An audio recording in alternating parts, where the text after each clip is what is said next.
The rain had begun to fall the very hour she learned she had been forsaken, as if the heavens themselves conspired to echo her undoing. It pattered gently at first, like a whisper of sympathy, before deepening into a mournful rhythm against the glass panes of Ashford House, the sound that would later haunt her dreams. Before I tell you how she rose from that ruin, let me ask you this: if you believe that dignity outshines diamonds, and that grace, once tested, burns brighter than youth itself, then stay, listen, and perhaps like and subscribe, as they say in this modern age of stories, for what follows is the tale of how heartbreak became her making. Miss Clara Ashford had never been a woman to weep easily. Even now, standing before the dying embers of the drawing-room fire, the letter trembled in her hand not from weakness but from disbelief. The ink was still fresh, the signature, Lionel Waverley, bold and unrepentant at the bottom of the page that severed a promise once spoken beneath moonlight. "I am to marry Lady Eugenia Fairfax," it read, each word etched like the stroke of a blade. The reason, though unspoken, was evident to all the world. Eugenia was an heiress of vast inheritance and no heart to match it. Clara, daughter of a modest baronet, had neither wealth nor title, only refinement, kindness, and that fatal gift society deemed of little consequence, sincerity. The servants had tried not to look at her as she passed through the hall that afternoon, for gossip, like perfume, lingers where pain has been. Even her mother, Lady Ashford, had met her with a brittle composure that cracked beneath the weight of disappointment. "You should not have trusted an ambitious man, Clara," she had said, eyes flicking toward the rain-streaked window rather than her daughter's face. "Such men marry for estates, not affection." But Clara had trusted, and in doing so had learned the cruel arithmetic of the ton, where love was weighed against lineage, and the scale was always tipped by gold. When dusk fell, she sought solitude in her late father's library, a refuge of dust and quiet thought. The scent of leather and parchment enveloped her as she traced her fingers over the spines of books he had once read to her as a child. There, among forgotten volumes and fading portraits, she allowed herself one unguarded moment of grief. She pressed the crumpled letter to her chest, as though by holding it close she could compress the ache into something manageable, something she could reason with. Yet reason offered no comfort. What words could soothe the knowledge that she had been exchanged, like a token, for the promise of a dowry? The firelight flickered, throwing her reflection upon the glass cabinet doors, pale, solemn, and utterly changed. It struck her then how swiftly reputation could turn from admiration to pity. In London's drawing-rooms, where fans concealed whispers sharper than daggers, she would soon be the talk of every tea-table. "Poor Miss Ashford," they would sigh, "jilted for a fortune."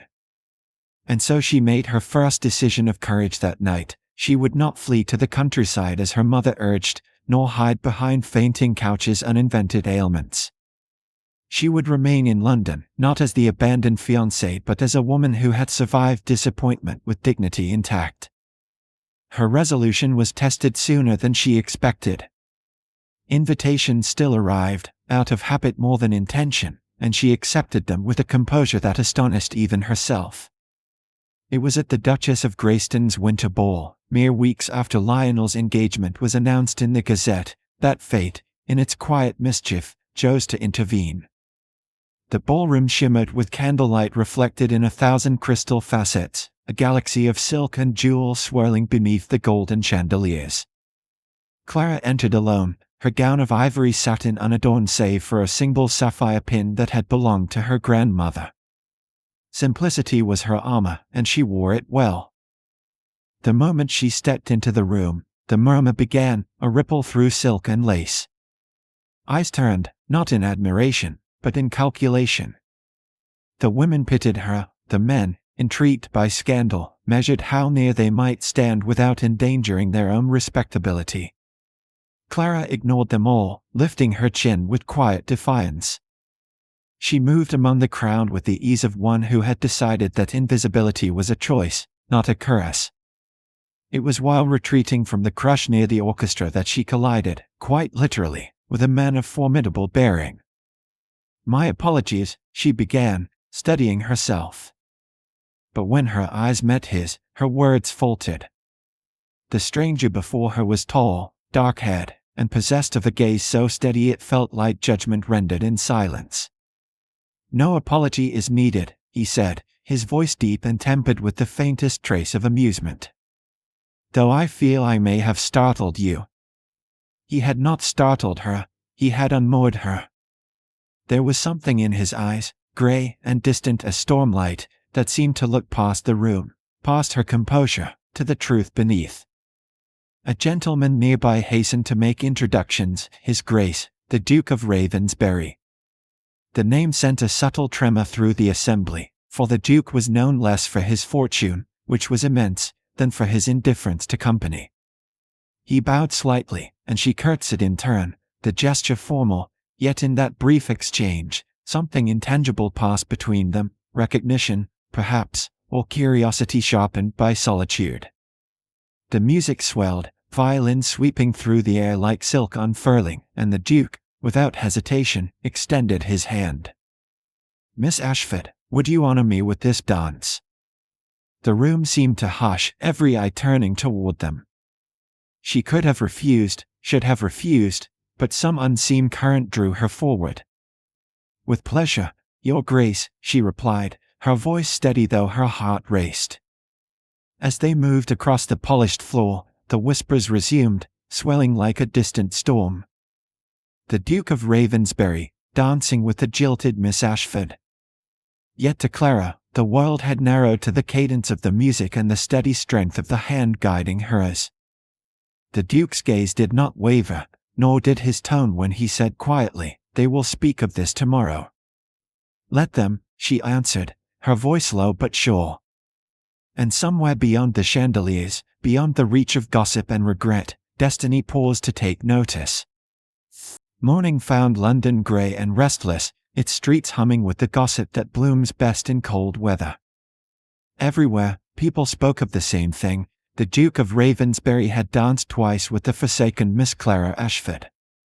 By breakfast, the story had become legend; by luncheon, it had acquired embellishments of scandal. Some claimed it was pity, others a wager. Clara herself, seated at her small writing desk, could only wonder if it had meant anything at all. The Duke's eyes had seemed honest, but men of power were rarely what they appeared. Yet the memory of that dance lingered. She remembered the quiet command in his voice, the steadiness of his gaze, the strange calm that came from being seen, truly seen, by someone who owed her nothing. Still, reason whispered caution. "He will forget you by morning," she told herself. But when a note arrived that afternoon requesting permission to call, written in a hand as precise as the man himself, the calm she had tried to build around her shattered. He came the next day, dressed plainly yet with that effortless authority that made rooms still when he entered. Their conversation began with art and weather, but soon drifted to things seldom spoken aloud: disappointment, expectation, solitude. "Society mistakes silence for arrogance," he said, almost absently. "But some of us speak less because we've not yet been answered." Clara met his gaze, feeling for the first time that perhaps she understood the loneliness beneath his restraint. Over the following weeks, their paths crossed with suspicious frequency, at the Royal Academy, in the park, at soirees where eyes followed them like lanterns in fog. He asked questions others never had. What did she read? What made her laugh? What did she fear? Clara answered honestly, too tired of pretense to dissemble. And he listened, not with the indulgence of a man humoring a woman, but with the attention of one discovering something rare. By February, whispers filled every drawing room. "The Duke has lost his reason," some said. Or perhaps found his heart, others murmured more softly. Clara ignored them all, though her pulse betrayed her each time his carriage stopped before Ashford House. One afternoon, he found her in the conservatory, tending to a pale rose that refused to bloom. "You give life to what the world would overlook," he said quietly. "Perhaps that is why I find myself returning to you." Clara turned, startled by the naked truth in his tone. "You risk your reputation, your grace," she murmured. "I have risked less for far poorer causes," he replied simply. And just like that, the distance between them, of title, fortune, and fear, began to fade. She would never know if love had begun in the first dance or in that quiet moment among dying roses. Only that something had changed, and neither of them would ever be quite the same again. Spring came early that year, as if London itself wished to witness what was soon to unfold. In the gardens of Ravensbury Hall, the frost gave way to snowdrops, and the air carried that first shy sweetness of renewal.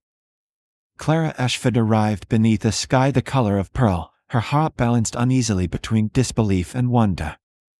Months had passed since the Duke of Ravensbury had first asked permission to call. In that time, he had become her confidant, her quiet defender, and, though neither dared say it aloud, her undoing. The world still watched them with suspicion. "He will tire of her," the whispers said. "A duke does not kneel for a woman without fortune." But the duke was not a man to be guided by whispers. That afternoon, as they walked among the orchards where new blossoms trembled against the wind, he spoke with a rare unguardedness. "I once believed affection to be a performance," he said, eyes fixed on the pale horizon. "A thing one displayed for the comfort of others. But you," he broke off, his voice gentling. "You have taught me that truth has no need of audience." Clara turned toward him, her gloved hands clasped loosely before her. "And you have taught me," she said softly, "that solitude can be shared, and in sharing, transformed." They stopped near the fountain, its marble angels weathered by centuries, where sunlight filtered through the branches in a pale shimmer. He looked at her then, not as a duke surveying his domain, but as a man seeing clearly for the first time. "Clara," he said, her name spoken as though it was something sacred, "I have had everything a man might covet, land, title, power, and none of it ever felt like enough.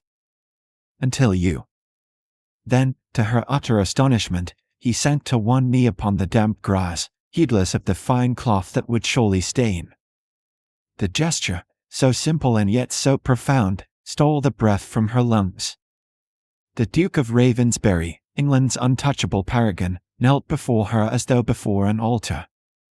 From within his coat he withdrew a small box, opening it to reveal an emerald ring that caught the light like captured fire. "I ask nothing but your hand, and your honesty," he said quietly. "Marry me, Clara. Let them say what they will, I would rather live one lifetime under the shadow of scandal than 1,000 years without your company." For a long moment, the world seemed suspended between heartbeat and silence. Clara felt the tide of her life, the years of disappointment, of careful composure, of being seen yet unseen, recede before that single act of devotion. "You would defy them all," she whispered. "I would defy myself, if I must," he replied. And so she placed her hand in his, her voice steady though her heart trembled. "Then rise, your grace, for you need not kneel to win what was already yours." The ring slid onto her finger as though destiny had measured it long ago. Some way in the distance, church bells sounded faintly over the hills, and though they were not meant for her, she would forever think of them as such. The Duke rose, his expression unguarded for the first time in his life, and kissed her hand with reverence rather than triumph. When they returned to the house, the servants bowed as they passed, and the household seemed to exhale a collective sigh, as though the walls themselves approved. News of their engagement would ignite London by week's end, sending shock and scandal through every drawing room, but Clara no longer feared society's judgment. She had learned, at last, that love was not found in approval but in courage, the courage to stand when the world expects you to bow. And so it was that the Duke who had everything knelt for the woman who had lost all, and in doing so, both were made whole.